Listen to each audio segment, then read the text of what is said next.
Dernière nouvelle. Mbappé inquiète Ancelotti après le match contre la Croatie.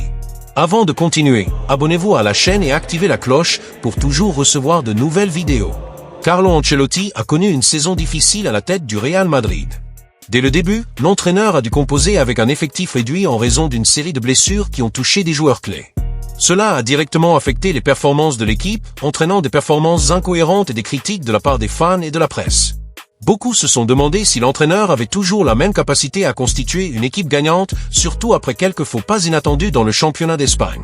De plus, le manque de renfort à certains postes stratégiques a obligé Ancelotti à trouver des solutions au sein de sa propre équipe en misant sur de jeunes talents et en improvisant des joueurs dans des rôles qui n'étaient pas leur rôle d'origine.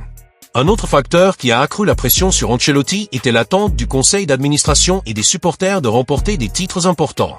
Le Real Madrid est un club habitué à gagner et tout résultat autre que celui de remporter des trophées est considéré comme un échec. Au milieu de tout cela, l'entraîneur devait travailler sur le côté mental des joueurs afin qu'ils ne soient pas affectés par les critiques extérieures.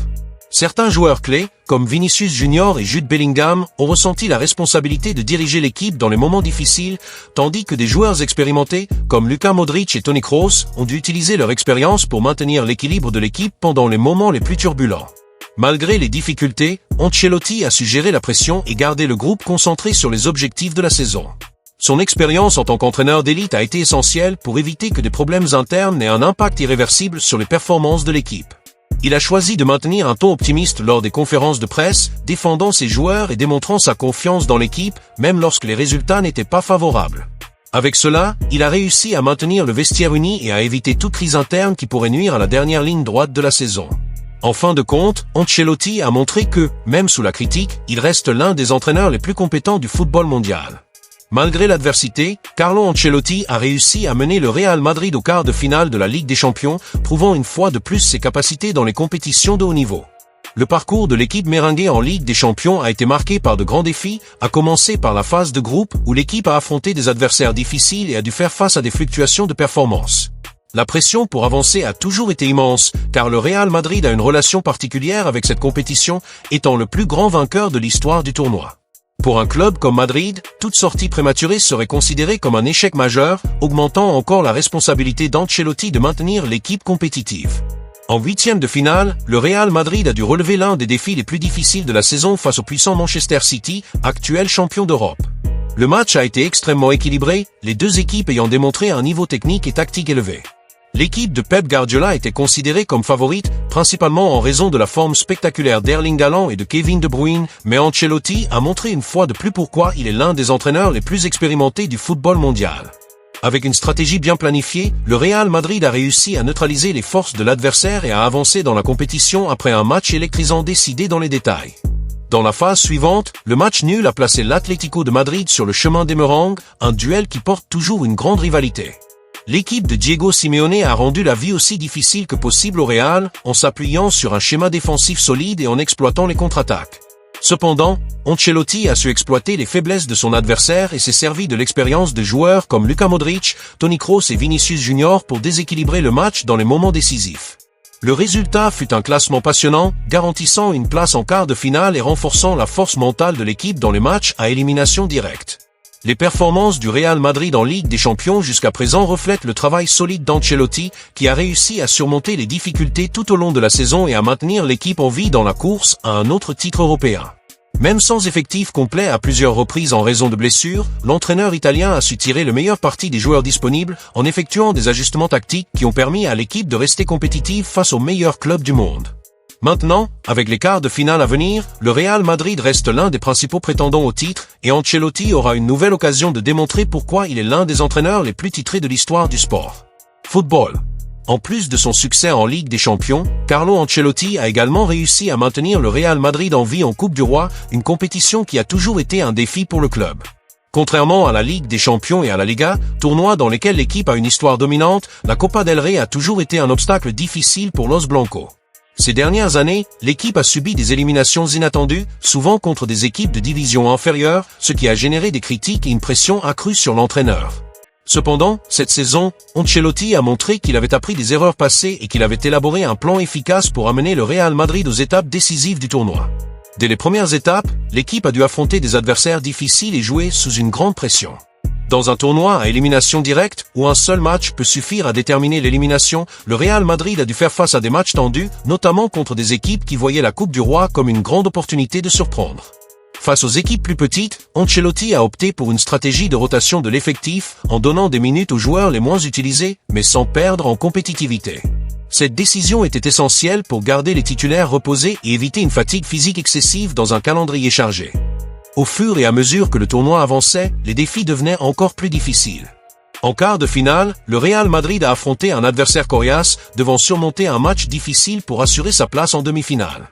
Avec une performance solide, l'équipe a montré qu'elle était déterminée à remporter le titre et s'est qualifiée pour l'étape suivante où elle a affronté la Real Sociedad. Le match aller a été extrêmement disputé, mais les Merengues ont réussi à remporter une victoire importante qui les a mis très près d'une autre finale. Désormais, Ancelotti et ses joueurs se concentrent sur le match retour, où ils devront maintenir leur concentration pour éviter toute surprise et confirmer leur présence en finale du tournoi. La possibilité de remporter la Coupe du Roi cette saison est un facteur de motivation pour l'équipe qui veut prouver qu'elle peut concourir sur tous les fronts. Ancelotti sait que remporter ce titre renforcerait encore le moral du groupe et lui donnerait plus de confiance pour les défis restants de la saison. De plus, ce serait une réponse directe à ceux qui doutaient de la capacité du Real Madrid à gérer plusieurs compétitions en même temps. Avec un effectif concentré et l'expérience de l'entraîneur italien, le Real Madrid reste ferme dans sa quête du trophée, déterminé à soulever une autre coupe et à consolider sa domination dans le football espagnol.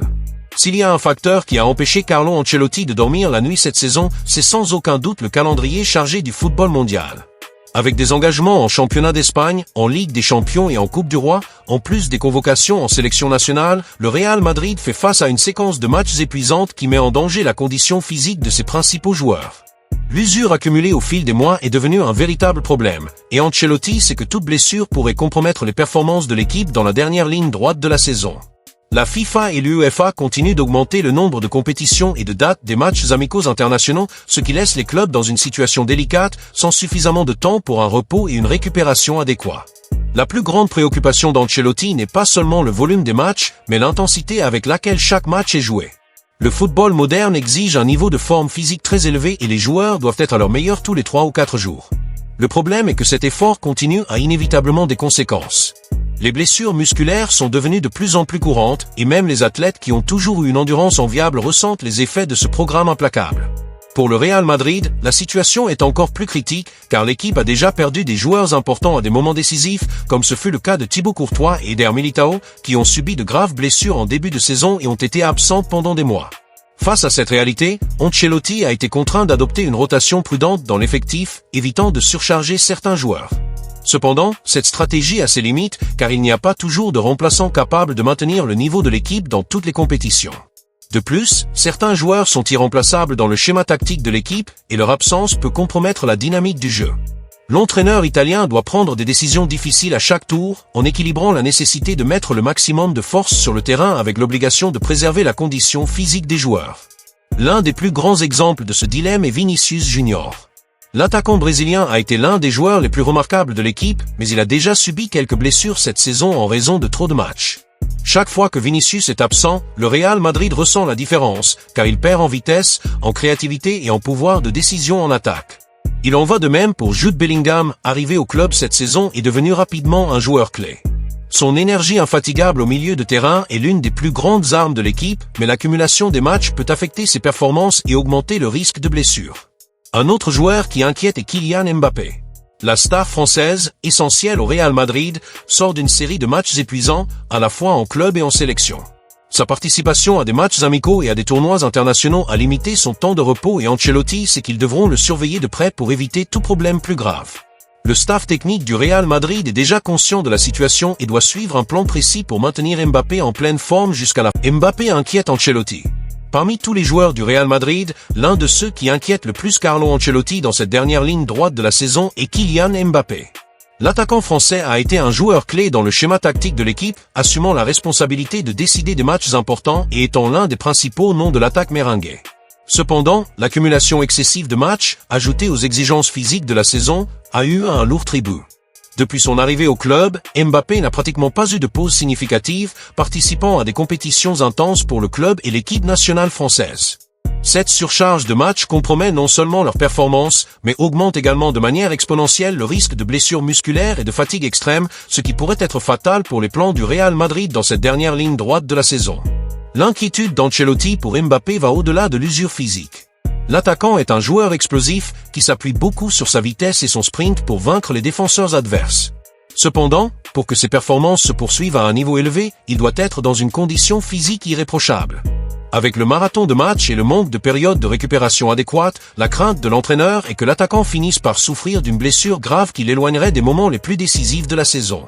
L'histoire récente du football européen montre que les joueurs souffrant de niveaux élevés de fatigue, lorsqu'ils sont soumis à un programme épuisant, ont tendance à souffrir de problèmes musculaires qui peuvent les tenir à l'écart pendant des semaines, voire des mois. Un autre facteur qui inquiète le staff technique du Real Madrid est la séquence de matchs de haute intensité à laquelle Mbappé est confronté. Contrairement à d'autres joueurs qui peuvent être laissés au repos lors de certains matchs, le Français est presque toujours amené à jouer à son meilleur niveau, que ce soit en Ligue des Champions, en Liga ou lors de ses engagements avec l'équipe nationale française. De plus, les attentes des fans concernant sa performance sont très élevées, ce qui met encore plus de pression sur ses épaules. Même lorsqu'il n'est pas en pleine forme physique, on continue de lui demander de décider des matchs, ce qui rend encore plus difficile pour l'entraîneur de donner aux joueurs vedettes un repos adéquat. Mbappé lui-même a déjà montré des signes de fatigue tout au long de la saison. Lors de certains matchs récents, on a pu constater que son explosion caractéristique n'était pas aussi présente et qu'il ressentait le poids de l'enchaînement des jeux. L'attaquant a également connu des problèmes physiques mineurs au cours des derniers mois, ce qui a déclenché des sonnettes d'alarme au sein du club. Après le match contre la Croatie dimanche dernier, il a signalé des douleurs et devra subir des tests détaillés à son retour à Madrid. Les résultats de ces tests seront essentiels pour déterminer la condition physique réelle du joueur et s'il aura besoin de plus de temps pour récupérer avant de revenir sur le terrain. Face à ce scénario, Ancelotti doit prendre des décisions stratégiques. Le Real Madrid est dans la dernière ligne droite de la saison où chaque match est une décision, et perdre Mbappé à ce moment-là serait un coup dur pour les ambitions du club. Le staff technique travaille avec un plan spécifique pour l'attaquant, cherchant à réduire sa charge d'entraînement à certains moments et à gérer ses minutes sur le terrain autant que possible. Cependant, avec des confrontations décisives à venir, cette gestion devient de plus en plus compliquée. Les supporters du Real Madrid suivent également la situation de près. Mbappé est arrivé au club avec la mission d'être l'un des principaux protagonistes et sa présence sur le terrain est essentielle pour les aspirations de l'équipe dans la recherche de titres. Ancelotti, à son tour, doit équilibrer la nécessité de compter sur son joueur vedette dans les matchs les plus importants avec la précaution nécessaire pour éviter qu'une surcharge physique ne compromette ses performances. L'issue de cette histoire sera décisive pour le Real Madrid et les prochains jours seront cruciaux pour déterminer si Mbappé sera pleinement apte à mener l'équipe vers de nouveaux succès.